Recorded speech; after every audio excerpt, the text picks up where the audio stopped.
क्या south India north India से ज्यादा डेवलप है या बस एक सोशल मीडिया की हाइप है? क्यों चेन्नई, हैदराबाद, बेंगलोर जैसी सिटी आज के डेट में ग्लोबल मैप पे टॉप पे है? और वहीं पे अगर हम बात करें नॉर्थ इंडिया की, तो यहाँ पे बस एक city Delhi NCR. South India में डेवलपमेंट बहुत ही तेजी से बढ़ रहा है और यहाँ की पर कैपिटा इनकम बहुत तेजी से बढ़ रही है। और नॉर्थ इंडिया के आज भी बहुत सारे स्टेट अनएम्प्लॉयमेंट, पॉल्यूशन और पुअर इंफ्रास्ट्रक्चर से जूझ रहे हैं। आज की इस वीडियो में कोई कल्चर की फाइट नहीं, कोई लैंग्वेज की फाइट नहीं, बल्कि डेटा, फैक्ट और ग्राउंड रियलिटी पे बात होगी। तो चलिए शुरू करते हैं। इस वीडियो को आप आखिरी तक जरूर देखिएगा।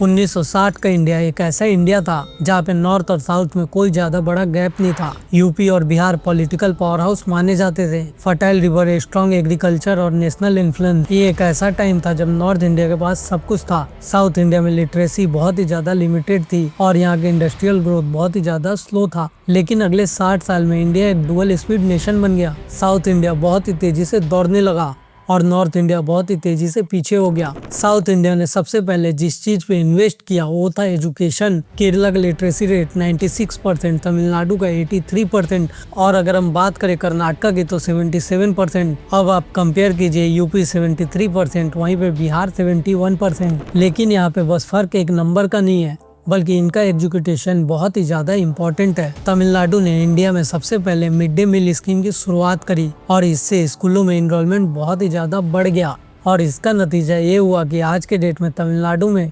हायर एजुकेशन का एनरोलमेंट रेट है जो कि है 47% का और नेशनल एवरेज है 28% का। और इसके बाद 1980 में टैक्सेस इंस्ट्रूमेंट ने बेंगलोर में अपना पहला R&D सेंटर खोला और यहीं से साउथ इंडिया की डेस्टिनी बदल गई। आज कर्नाटका अकेले भारत का 37% का IT एक्सपोर्ट संभालता है और हैदराबाद ने अकेले 2024 में 2 लाख करोड़ से ज्यादा का IT एक्सपोर्ट किया था। और चेन्नई आज के डेट में ऑटोमोबाइल मैन्युफैक्चरिंग का हब है। केरला का स्टार्टअप सर्विस और ह्यूमन डेवलपमेंट दुनिया में नंबर 1 है। हर एक साउथ स्टेट की अपनी ओन आइडेंटिटी है। Karnataka technology, Tamil Nadu manufacturing, Telangana IT and electronics और केरला ह्यूमन डेवलपमेंट और आंध्र प्रदेश में पोर्ट एंड लॉजिस्टिक है। और नॉर्थ इंडिया में दिल्ली एनसीआर को छोड़ के कोई भी सिटी ग्लोबल स्टैंडर्ड पे मैच नहीं करती। साउथ इंडिया के 5 स्टेट और इनकी पॉपुलेशन नॉर्थ से आधी है, लेकिन इनका GDP कंट्रीब्यूशन 30% का है और वहीं पे नॉर्थ इंडिया का 31% का। अब आप एक बात को सोचो, इतनी कम पॉपुलेशन इतना ज्यादा GDP कंट्रीब्यूशन कर रही है और इसका मतलब ये है कि यहाँ पे पर कैपिटा प्रोडक्टिविटी नॉर्थ से 2-3 गुना ज्यादा है। एग्जाम्पल के लिए यूपी प्लस बिहार दोनों का कंबाइंड पॉपुलेशन 36 करोड़ का है और दोनों की कंबाइंड GDP केरला और तमिलनाडु से कम है। और RBI के स्टडी के हिसाब से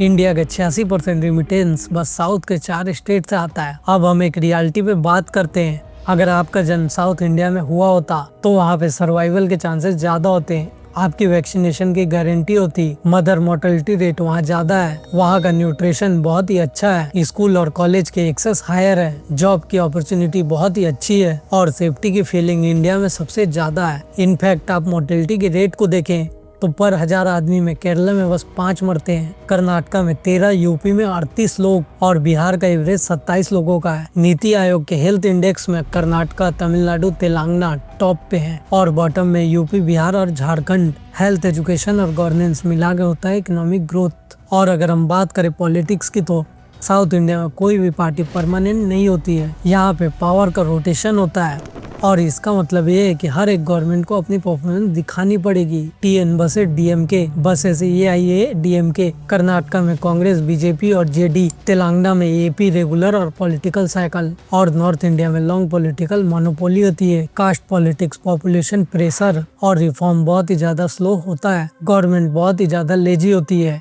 और इससे जनता का बहुत ही ज्यादा नुकसान होता है। और साउथ इंडिया में सिविक सेंस बहुत ही अच्छा है। यहाँ की रोड और ड्रेनेज की प्लानिंग बहुत ही अच्छे से की गई है। पब्लिक स्पेस बहुत ही ज्यादा क्लीन होते हैं। यहाँ के लोग ट्रैफिक को बहुत ही अच्छे से फॉलो करते हैं और यहाँ पे कम्युनल वायलेंस बहुत ही कम होता है और पब्लिक बिहेवियर बहुत ज्यादा डिफरेंस क्रिएट करती है। टूरिस्ट ब्लॉगर सब यहाँ की तारीफ करते हैं। सब बोलते हैं south India is feel safer, कामर और वेलकमिंग। और ये वीडियो नॉर्थ के इंसल्ट करने के लिए नहीं है। नॉर्थ इंडिया की हिस्ट्री बहुत ही ज्यादा रिच है, पावरफुल कल्चर है और बहुत ही ज्यादा पोटेंशियल है। लेकिन एक सच्चाई ये भी है कि साउथ इंडिया आगे है क्योंकि उसने बहुत ज़्यादा काम किया है और नॉर्थ इंडिया पीछे है क्योंकि उसने बहुत लेट किया है। अगर नॉर्थ इंडिया रिफॉर्म करे, हेल्थ और गवर्नेंस को इम्पोर्टेंट दे और अपने प्रोसेस को बहुत ही जल्दी एग्जीक्यूट करे तो इंडिया की ग्रोथ डबल स्पीड में हो सकती है। अब एक छोटा और सिंपल सवाल है, क्या नॉर्थ इंडिया खुद को फ्यूचर में रिडीम करेगा या साउथ इंडिया इंडिया का ग्रोथ इंजन बना रहेगा? आपकी क्या राय है कमेंट में आप जरूर बताएं। और अगर आपको ये वीडियो पसंद आया हो तो इस वीडियो को लाइक, शेयर और चैनल को सब्सक्राइब जरूर करें। मिलते हैं आपसे आने वाले अगले वीडियो में, तब तक के लिए बाय और जय हिंद।